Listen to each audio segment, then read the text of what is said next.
Marshall's buyers are hustling hard to get amazing new gifts into stores, right up to the last minute.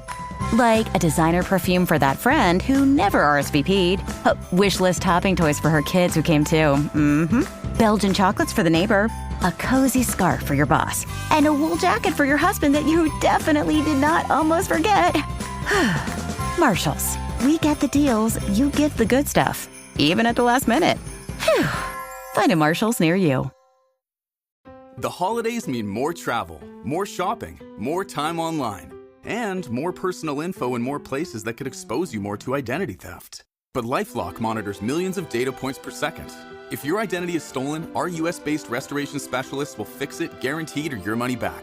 Don't face drained accounts, fraudulent loans, or financial losses alone. Get more holiday fun and less holiday worry with LifeLock. Save up to 40% your first year. Visit LifeLock.com/podcast. Terms apply.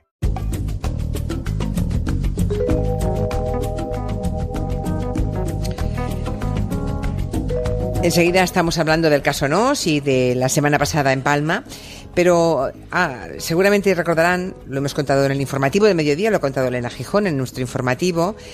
Hoy la Audiencia Provincial de Madrid ha puesto en busca y captura a un peligroso pederasta condenado nada menos que a 72 años de cárcel. Imagínense las fechorías de este individuo.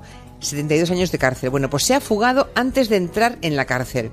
Era monitor de ciclismo en Valdemoro, en Madrid, y hace justo un año, ¿verdad? Manu Marlasca, buenas tardes. Hola, buenas tardes. Hola, Luis Rendueles. Hola, Julio Otero. Bueno, pues hace un añito más o menos, Manu y Luis le dedicaron aquí un territorio negro que fue duro, porque duro es saber lo que hizo este individuo, ¿no? Este delincuente.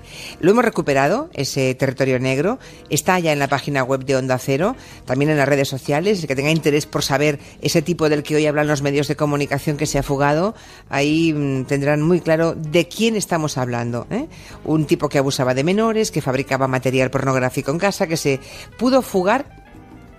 ¿Por qué? Por un defecto de forma. ¿Cómo ha sido eso? Se pudo fugar. Nosotros cuando hicimos el territorio el año pasado lo acababan de absolver porque su abogada había conseguido que se anularan todas las pruebas que la policía había encontrado en el registro de su casa, todas las grabaciones, incluso el diario que escribía sobre sus abusos, ¿no? Lo que ocurre es que al final se recurrió a aquella historia, a la Fiscalía, lógicamente, y el Tribunal Supremo le condenó a 72 años de cárcel. Cuando hicimos ese territorio y cuando hicimos un reportaje en Interview, recuerdo que Javier García Verdugo, que se llama así, nos llamó y nos dijo que estábamos arruinándole su vida y le estábamos impidiendo la posibilidad de reinsertarse, ¿no? Para que la gente lo entienda, todo el material probatorio que había contra él se obtiene en su casa, en el registro en su casa. Había material pornográfico que él elaboraba, un montón de fotografías de niños, grabados los abusos que cometía. Todo eso sale, lógicamente, del registro, y el registro llega después de una petición internacional, es decir, una comisión rogatoria. Desde Canadá llega la noticia de que este señor, desde este ordenador, se ha descargado pornografía infantil. Lo que dijo el tribunal fue que eso no era motivo suficiente para hacer un registro y, por tanto, todo el procedimiento era nulo. Entonces, era un sinsentido absoluto, porque todo ese material era lo que demostraba que este hombre había cometido esos abusos, ¿no? Sin embargo, bueno, pues la abogada jugó esa baza, le salió bien en primera instancia, pero en segunda no. ¿Cuál ha sido el problema? Que entre esa primera instancia y la segunda, pues se le ha puesto tierra de por medio. Su abogada dice que es que se ha ido a Japón. No lo sabemos si es verdad o no, y en cualquier caso ya hay librada una orden de búsqueda y captura internacional contra él. Espero que le pillen pronto. En fin, bueno, hoy insistimos en que quien tenga interés en conocer el historial delictivo de este individuo, que vaya a la página web de Onda Cero y encontrarán, o en las redes sociales, también lo hemos colocado en Facebook, creo, y en Twitter, encontrarán el territorio negro que hace un año dedicaron Marlasca y Rendueles. Vamos hoy a otros protagonistas cuyas voces reconocerán bien. No, yo nunca he sabido cuáles son los ingresos y los gastos de Aizón de esos años ni de ningún otro. Es la infanta Cristina de Borbón y Grecia declarando ante el tribunal que la está juzgando y respondiendo a las preguntas de su abogado. Este momento histórico se vivió el jueves pasado en Palma de Mallorca. Es la hermana del rey, no nos olvidemos. Es la hija del rey emérito, que se ha convertido en la primera heredera de una monarquía, porque ese papel no lo ha perdido, que está sentada en un banquillo. Hasta aquí la ha llevado la acusación popular de Manos Limpias, que pide para ella 8 años de prisión por 2 delitos fiscales. Ella cerró el turno de las declaraciones de los 17 acusados del juicio del caso Nos, y hoy vamos con Rendueles y Marlaska a ver las claves de estas primeras 13 jornadas de un juicio en el que los principales acusados repitieron un mantra: la Casa del Rey conocía todo lo que hacían. Sí, sé que se le imputan esos delitos y bueno, confío plenamente en él y estoy convencida de su inocencia y que siempre ha estado asesorado, y convencida de que ha estado bien asesorado.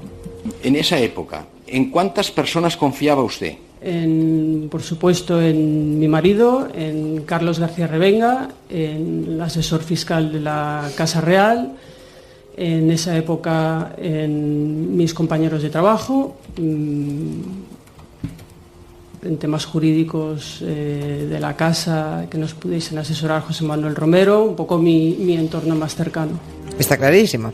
La infanta Cristina dice que confiaba en su marido, por supuesto, y en las personas que le asesoraban, entre ellas ha citado a varios componentes y no menores de la Casa del Rey. Eso es, Carlos García Revenga, secretario de las Infantas, que recordemos llegó a estar imputado en este proceso porque era el tesorero del Instituto Nos.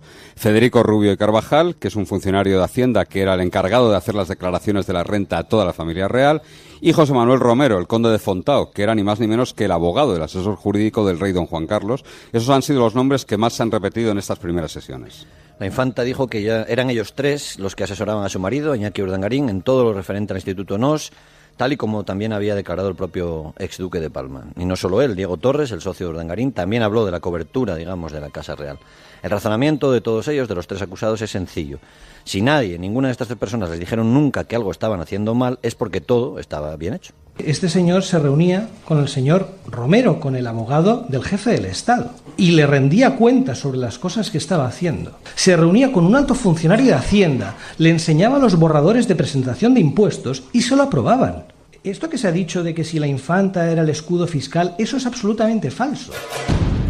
Bueno, habló de esa misma cobertura, de que todo estaba supervisado por la Casa del Rey, pero también exculpó a la infanta Cristina. Eso es, la infanta, recordemos, solo aceptó contestar a las preguntas de su letrado, de su abogado, que en esta sesión estuvo acompañado, por cierto, fue muy significativo, estaba sentado a su izquierda el propio Miguel Roca, con la toga puesta, sin hablar, pero ahí sentado. Ha sido el único sesión en la que ha estado, cuando se interrogó a la infanta. En los 24 minutos que duró la declaración de Cristina, repitió una y otra vez que ella estaba absolutamente al margen de la gestión de Aizon, que es la sociedad de la que era partícipe en un 50% junto a su marido.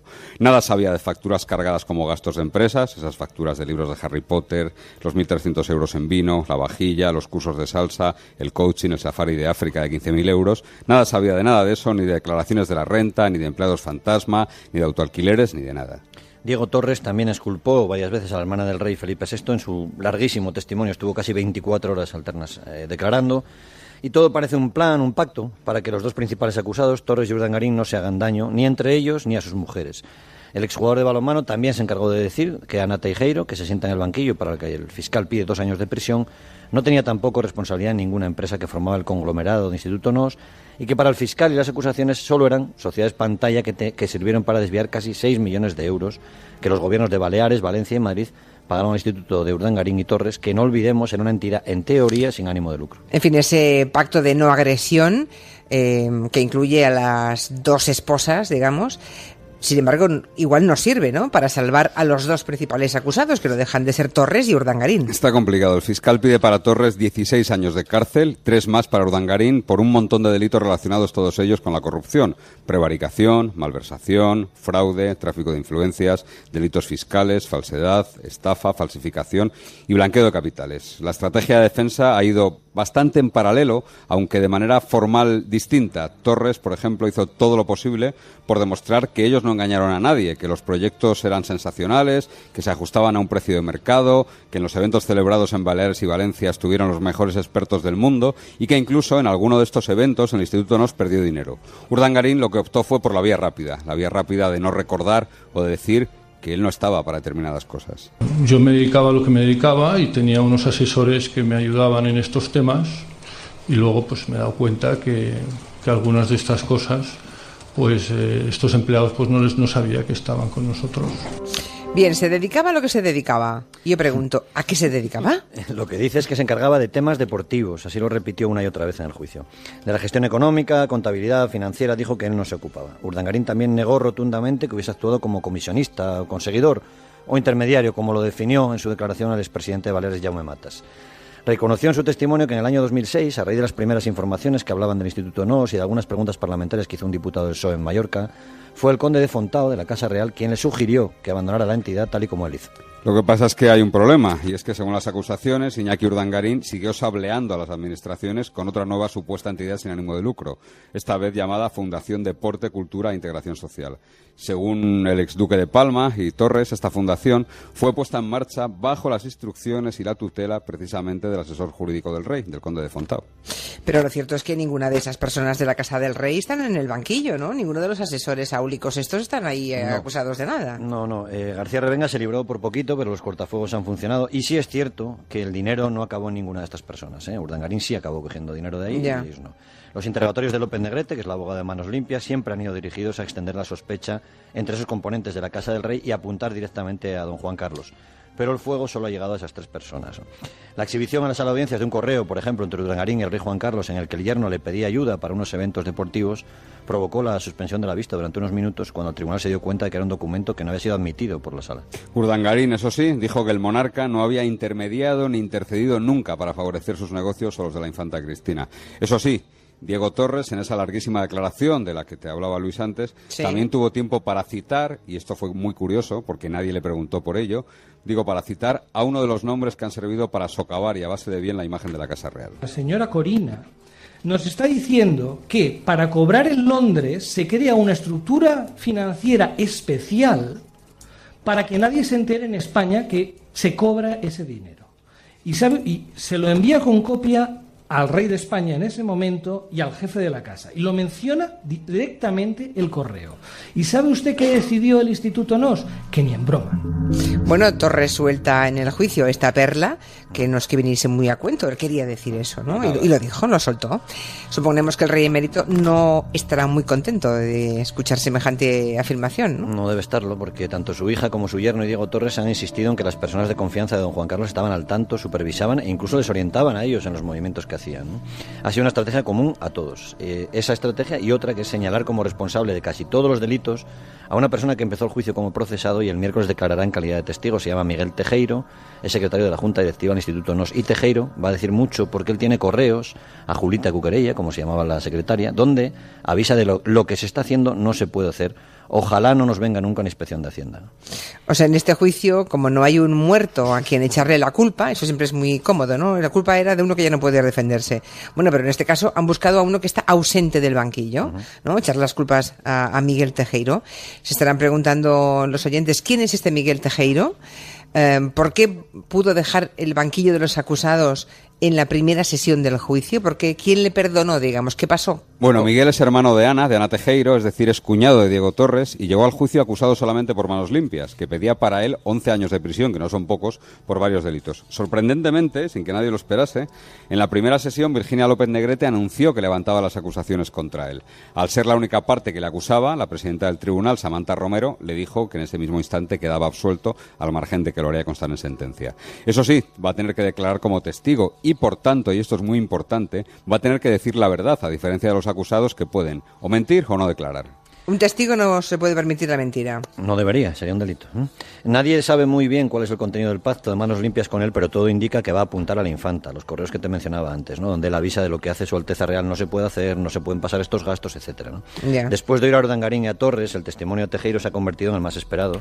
Los dos responsables del Instituto NOS dijeron que era él el encargado de todo lo que tenía que ver con la administración, las cuentas, la fiscalidad y hasta el diseño de la estructura empresarial, vamos a decir, opaca, internacional, que se habría usado para blanquear todo el dinero según el fiscal. Todo habría sido obra de Tejero. Hombre, como podemos imaginar, incluso los que sabemos poco, es que si Manos Limpias le ha levantado la imputación y es por eso que está absuelto, será a cambio de que Tejero declare a favor de los intereses de Manos Limpias y por tanto es en contra de la infanta.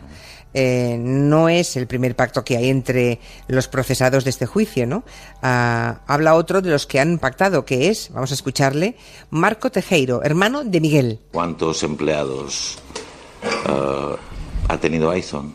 No lo sé. Estoy hablando de empleados reales que prestasen servicios para Aizon. Mario Sorribas seguro, en mi persona en alguna nómina concreta, y creo que los demás no. Claro, si me enseña una relación le digo, pero los demás creo que todos son ficticios. Tejero está hablando de esos empleados ficticios, de los empleados fantasmas de Aizon, de la empresa de Urdangarín y de la Infanta, que servían simplemente para obtener ventajas fiscales a cambio de mantener un número de trabajadores que en realidad no eran tales.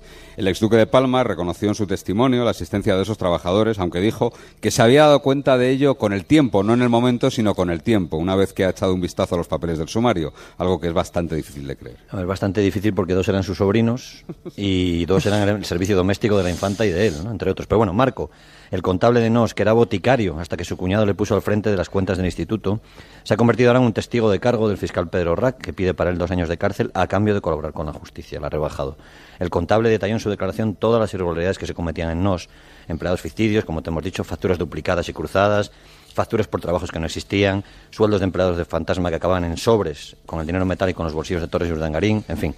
Si Elliot Ness empleó al contable de Al Capone para acabar con el mafioso de Chicago, Orrac ha tenido en Tejero el mejor aliado para poner al descubierto todas las trampas contables y fiscales que hacían los responsables de Nos. Ahora me imagino la Navidad en casa de los Tejero, ¿eh? Pues imagínate. Eso debe ser tremendo, porque No la hermana debe estar desesperada. Alguna claro. silla vacía, igual hay alguna silla vacía. No había buen rollo entre ellos. Te lo digo yo que estaba ahí dentro y no había un buen rollo entre ellos. Menuda destrucción familiar. Bueno, junto a Torres y Urdangarín se sientan en el banquillo aquellos que facilitaron el saqueo, claro, porque aquí hay responsables políticos los que pusieron el dinero, como no era suyo, como era público, pues ahí van los 6 millones que se llevaron de las administraciones públicas, ¿no? Y ahí está el presidente balear y exministro Jaume Matas, también el director general de Deportes, Pepote Ballester, que describió perfectamente el modelo de contratación cuando estaba Urdangarín de por medio. El objetivo era contratarles, no se dudó en el precio. ¿Contratar a quién? ¿A Iñaki Urdangarín? Por supuesto, y a todo aquello que viniera de él. Pepote Ballester, medallista olímpico en vela, fue el primer arrepentido que tuvo el fiscal Orrac de este caso. Sí. Su testimonio tiene mucho valor porque era amigo íntimo de la Infanta y de su marido. Se conocieron en una residencia de deportistas de élite. Matas también se presentó en el juicio como otro arrepentido, confesó sus delitos e incluso ofreció reparar económicamente el daño causado a las arcas públicas entregando parte de sus bienes.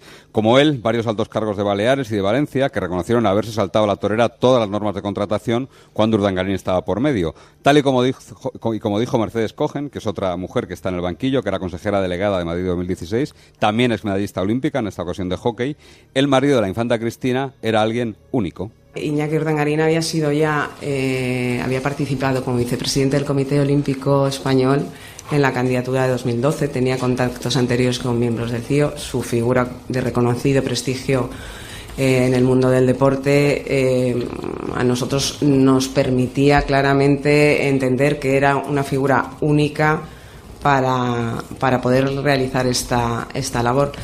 Y quiero matizar que además en este momento Iñaki fue la persona que en primer lugar a la que se dirigió el alcalde para ocupar mi puesto. Creían que era la figura ideal para representar una candidatura española a nivel internacional. Claro. ¿No? En fin, lo que sí sorprende es que ya... Julia, el alcalde era Ruiz Gallardón, del que habla. Sí, claro, era Ruiz Gallardón, sí. Bueno, pues sorprende que solamente Jaume Matas esté en el banquillo, pero en cambio no estén los que hicieron eso mismo que hizo Matas, ni en Madrid ni en Valencia. O sea, los que contrataron al Instituto Nos, saltándose todas las normas de la contratación pública y dando muchísimo dinero público. Sí, porque Valencia dio tanto dinero más que si nos ponemos un poco podemitas, como se dice ahora, diríamos que los jueces y los fiscales... He dicho si nos ponemos en condicional. Ya. Los jueces y los fiscales de Madrid y de Valencia no han puesto el mismo empeño que los de Baleares, desde luego. O sea, que los de Madrid y Valencia, si no están en el banquillo, es porque nadie se ha remangado y ha buscado las cojillas. No, vale. Y porque Jaume Matas jugó una partida de pádel con Urdangarín, que fue donde se cerraron todos los negocios, y no consta que ni Rita Barberá, ni Francisco Camps, ni Ruiz Gallardón jugasen al pádel con Urdangarín. Bueno, lo dejamos ahí. Seguimos la semana que viene con otra historia. Gracias a Manu Marlasca y Luis Rendueles. Un beso. Hasta luego. Para los que andan con estrés, hay